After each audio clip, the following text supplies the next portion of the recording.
All right, everybody, welcome back to another video. And today we're going to talk about, can old tech still compete? Let's find out what I'm talking about right after this.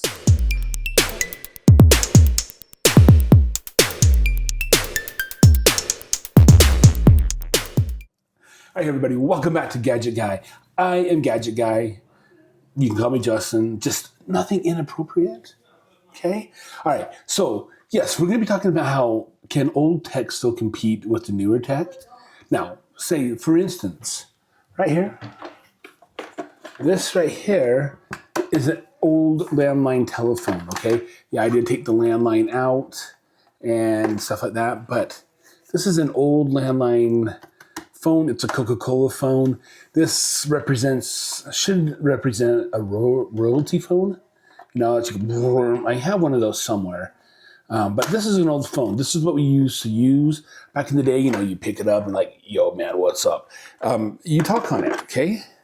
And this is old tech.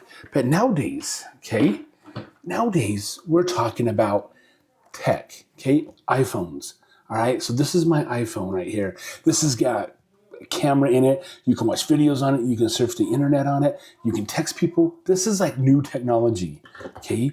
This right here, all you can do is call somebody. No texting. No, you can leave a voicemail if they have a voice machine, you know.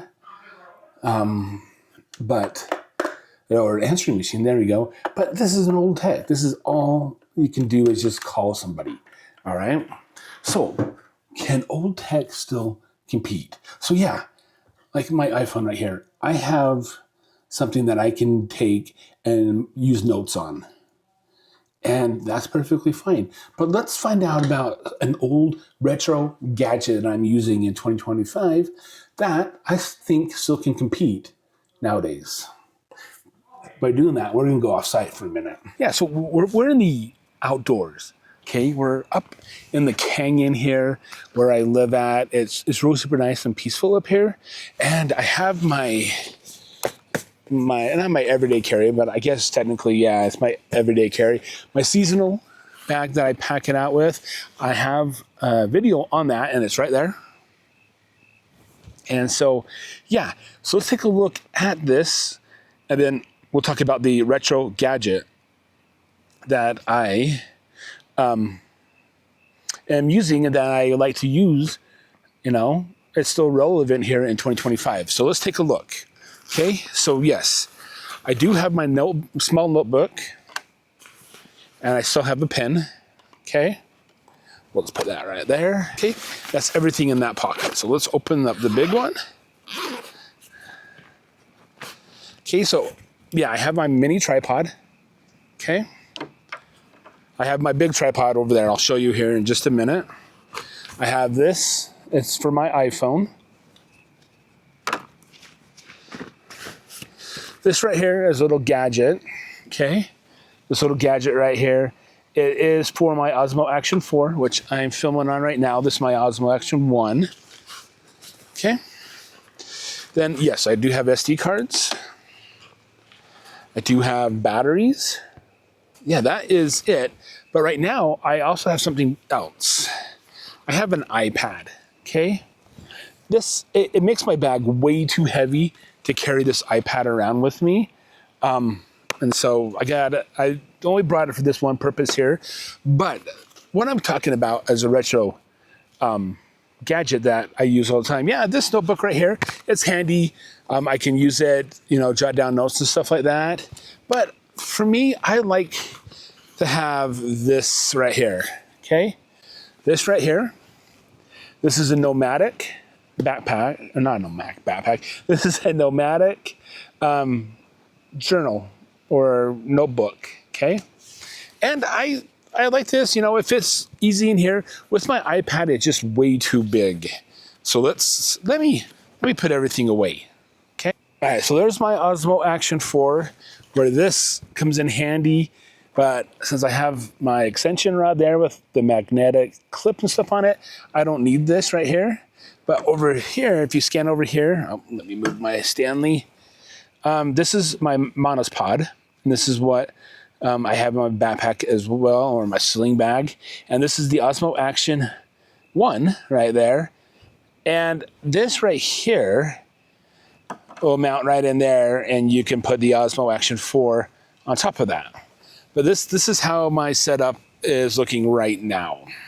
All right, so yeah, I can take my iPad, which I really super like, because I can take notes and stuff on my iPad and work on it. But coming out here to nature, I mean, yes, I love to come out here and I just like to work typing on my iPad, making blog posts and things like that. But right now, sometimes it's not feasible. Sometimes I just want to come out here to nature and jot down in my notebook. So let's go ahead. Let's move the iPad out of the way. Okay, so with this notepad, okay, it's got these little tiny elastic things. And you can put it right there to save your spot. And then, of course, they have this multiple bookmarks. If you'd want, you can bookmark it right here. But you can just come out here and you can just work on your thoughts. And like, I love my iPad for the reason it's simple. I can sync it up as soon as I get home with my Wi-Fi, and my apps will automatically sync, and everything will be over all my devices. And that's perfect if I want to come up and write a blog and to think. But sometimes it's just too much to carry everything in this bag, okay? So this nomadic bag right here, it's just a lot of stuff to put in there, and it's heavy and it's awkward on my back. But here I can just sit down and I can write. Let me write for a little bit here. Today, what is today? The 24th. Yeah, so today is Wednesday the 24th, and this comes out tomorrow on Thursday the 25th. So yeah. Let me just write in here, okay?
Okay, so I don't want to bore you with what I'm writing, and I could go on forever because I just like to come up here and sit down and write and things like that. So yes, this right here, this little notebook is from Nomadic. See, I'm not sure if you can read that or not, but this is from Nomadic. And it's a nice, I'm not sure how much it costed. I bought it a few years ago. And it's just got a whole bunch of blank papers in it. See all the blank papers in it? And I have another one at home, which is like a planner. You can plan out your days and stuff like that. But I have an iPhone and I have an iPad, and I don't really need to have a thing to plan out, but I might utilize that in my blogging things to note things down, because sometimes tech just gets in the way. It's just a pain in the butt. You know what I mean? But yeah, this is what I like to do, is just write in a notebook. And I think this is one of the best things to do, keeping notes, is just to have your own notebook. Because yeah, electronics and stuff like that, but sometimes you just need to put the screens down and move on and get away from the distractions. And that's why I am happy to carry around a notebook, a big notebook, and even, let me pull that out. And even a small notebook, okay? I can still jot down things in here, to see right here. You see that? Just a whole bunch of empty pages and things like that. This is a lot easier to carry around than my iPad, which is right here, because this is a heavy sucker. All right. So yeah, notebooks are good. And I think these retro gadgets are still irrelevant today. Not irrelevant. They're still relevant today. Okay. Because they can go anywhere. And you don't have to look around, and you don't have to worry about the battery dying. All you have to worry about is if your pen runs out of ink or you run out of paper. So yeah, that is it for the retro gadget that I think still is relevant for 2025. All right. So yeah, if you guys like this video, give it a thumbs up. I would really, really appreciate it. And, might as well hit that subscribe button while you're down there, and that bell notification to get notified of any time I upload videos. Now, this is a technology channel, and it's all about the gadgets I use in my daily life. Like this one is the retro gadget. Next week's video is going to be on a gadget that I thought I would use all the time, but now, 2025, I hardly ever use it. And I thought it was going to be amazing. Okay? So you want to get notified about that video when it comes out next week. All right, guys? I'm Justin, the Gadget Guy. And yeah, you should seriously think about carrying a notebook around. All right, guys? Until the next one, I will see you later. Bye.